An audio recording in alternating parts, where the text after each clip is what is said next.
यह घटना लगभग 8 साल पहले की है। उत्तर प्रदेश के एक बड़े जिले के छोटे से कस्बे में, जिसे लोग भद्रपुर कहते थे। भद्रपुर की खास बात यह थी कि यहां के लोग बहुत घुल मिल कर रहते थे। एक ही मोहल्ले में कई पीढ़ियों से परिवार रहते आए थे। यहां हर किसी का हालचाल पूछने का रिवाज था।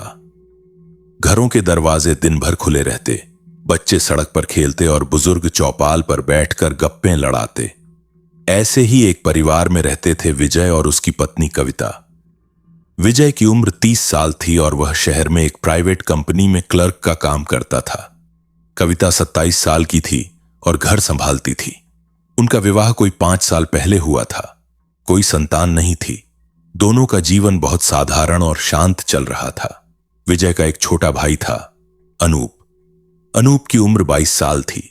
वह पढ़ाई में बहुत होशियार था और इंजीनियरिंग की पढ़ाई कर रहा था।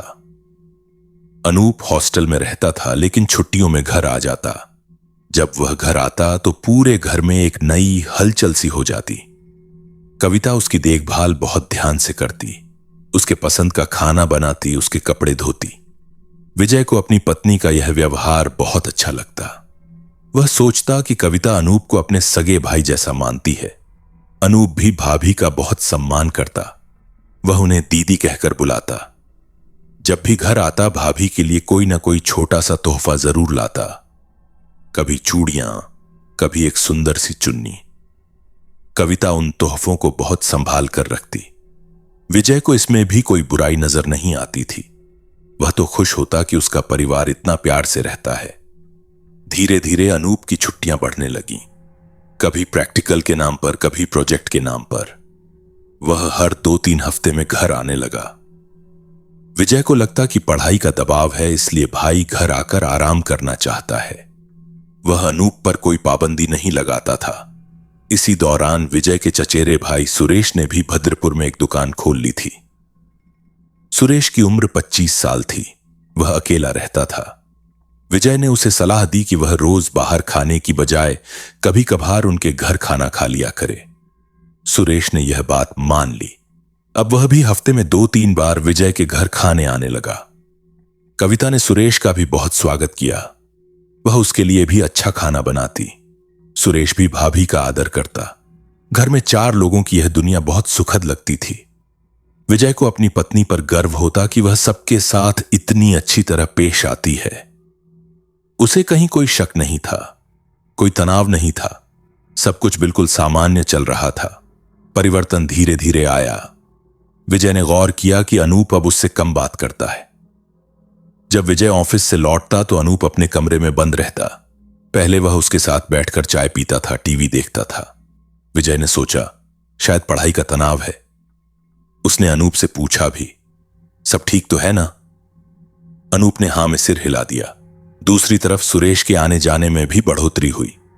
अब वह रोजाना आने लगा, कभी दोपहर को, कभी शाम को। विजय को यह भी अजीब लगा, लेकिन उसने कोई टोका टोकी नहीं की। एक दिन विजय को अचानक ऑफिस से छुट्टी लेनी पड़ी। वह दोपहर में ही घर लौट आया। घर का दरवाजा बंद था। उसने अंदर जाने के लिए आवाज दी। कुछ देर बाद कविता ने दरवाजा खोला। वह थोड़ी घबराई हुई लग रही थी। विजय ने अंदर जाकर देखा, अनूप सोफे पर बैठा था। उसका चेहरा लाल था। कमरे में एक अजीब सी खामोशी थी। विजय ने पूछा, क्या हुआ, सब ठीक तो है?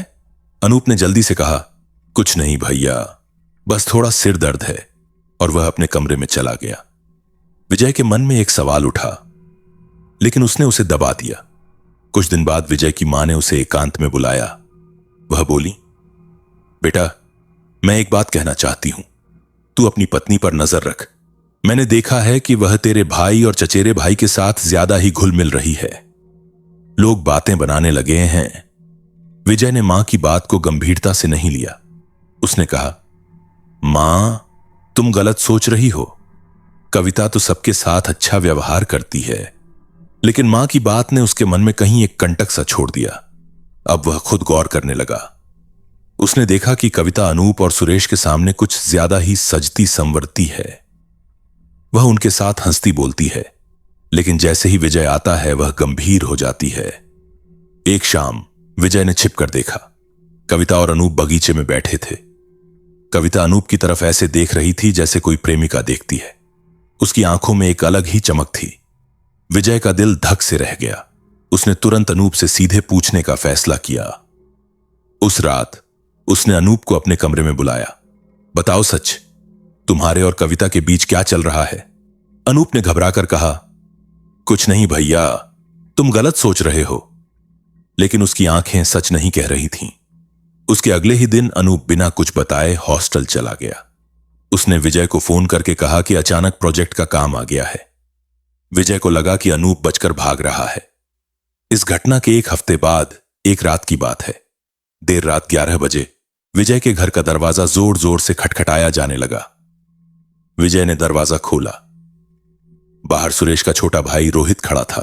वो बहुत घबराया हुआ था। उसने हांफते हुए कहा, विजय भैया जल्दी चलो। सुरेश भैया की तबीयत बहुत खराब है। विजय तुरंत रोहित के साथ चल पड़ा। सुरेश अपनी दुकान के पीछे के कमरे में रहता था।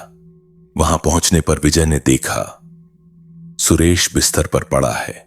उसके मुंह से झाग निकल रहा है। उसकी आंखें पलकें झपका रही हैं। विजय ने तुरंत एम्बुलेंस को फोन किया, लेकिन एम्बुलेंस आने से पहले ही सुरेश ने दम तोड़ दिया। सुरेश की मौत की खबर से पूरा मोहल्ला सन्न रह गया। इतना जवान लड़का अचानक कैसे मर गया? लोगों ने सोचा शायद दिल का दौरा पड़ा होगा, लेकिन विजय के मन में एक भयानक शक ने जन्म लिया। वह तुरंत अपने घर लौटा। उसने कविता से पूछा, तुमने आज सुरेश को कुछ दिया था? कविता ने चौंक कर कहा, नहीं, मैंने तो आज उसे देखा भी नहीं। लेकिन विजय को यकीन नहीं हुआ। उसने पुलिस को फोन करने का फैसला किया। उसने पुलिस को बताया कि सुरेश की मौत प्राकृतिक नहीं लगती।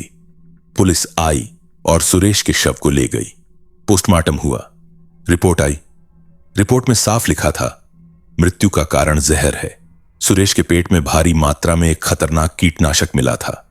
अब पुलिस की जांच शुरू हुई और सबसे पहला सवाल था, आखिरी बार सुरेश ने क्या खाया था और किसने खिलाया था? पुलिस ने सबसे पहले रोहित से पूछताछ की। रोहित ने बताया कि सुरेश ने शाम को उससे कहा था कि उसे कविता भाभी के घर से खाना मिलेगा। रोहित ने यह भी बताया कि शाम 7:30 बजे के करीब कविता भाभी ने एक टिफिन सुरेश के पास भेजा था, एक बच्चे के हाथों। सुरेश ने वह खाना खाया था। यह सुनते ही पुलिस की नजर कविता पर पड़ी। पुलिस ने विजय के घर पहुंचकर कविता से सवाल किए। कविता ने स्वीकार किया कि उसने सुरेश के लिए खाना भेजा था, लेकिन उसने कहा कि वह खाना वही था जो उसने अपने परिवार के लिए बनाया था। उसने यह भी कहा कि सुरेश अक्सर उसके यहां खाना खाता था, इसलिए उस दिन भी भेज दिया। पुलिस ने घर की रसोई की तलाशी ली, बचे हुए खाने के नमूने लिए, लेकिन उस खाने में कोई जहर नहीं मिला। फिर पुलिस ने सुरेश की दुकान के कमरे की तलाशी ली। वहां जहर की एक शीशी मिली। शीशी पर उंगलियों के निशान थे। पुलिस ने उन निशानों को सुरक्षित कर लिया। इसी बीच विजय ने पुलिस को एक अहम जानकारी दी। उसने बताया कि कविता का उसके भाई अनूप के साथ भी गहरा रिश्ता था और अनूप हॉस्टल चला गया है। पुलिस ने तुरंत अनूप को ढूंढना शुरू किया। अनूप के हॉस्टल पहुंचने पर पता चला कि वह वहां से भी गायब है।